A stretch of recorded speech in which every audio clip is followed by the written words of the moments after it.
કરીશ. મને નેગેટિવ વિચારો એક અઠવાડિયે બહુ આવો ભલે અને ઊંઘ નહીં આવતી માં. ભલે બસ આટલું થાય એટલે ભલે આટલું મને મટાડી દેજો. નેગેટિવ વિચાર, નકારાત્મક વિચાર, ચિંતા, શોક, ભય આ બધા થવાનું કારણ ક્યાંક ને ક્યાંક પૂર્વના પાપ કરવાનું ફળ હોય.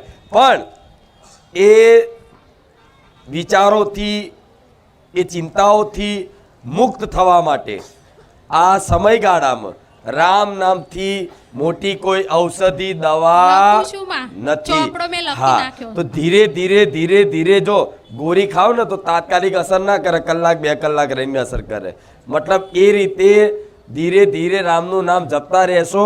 એ વિચાર આવે તો વિચારને પકડવાના નહીં, વિચારને દૂર કરવાના પ્રયાસ નહીં કરવાના. એ આવતા તો ભલે ચાલુ રહે, પણ રામનું નામ દિવસમાં 1000, 2000, 5000, 10,000 જેટલું જપ કરાય.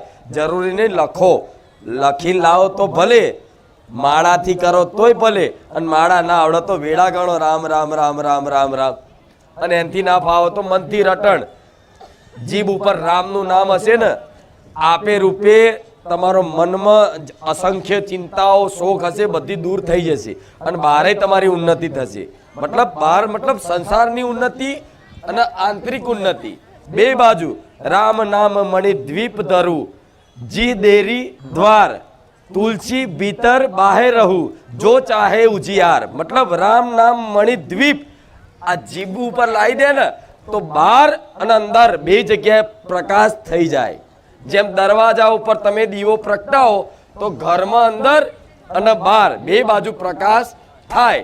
એ રીતે રામ નામ રૂપી જે ધન છે, જે ઔષધિ છે, એ જીભે આવી ગઈ ને તો બારે પ્રકાશિત થઈ જશે અને આંતરિકે પ્રકાશિત થઈ જશે.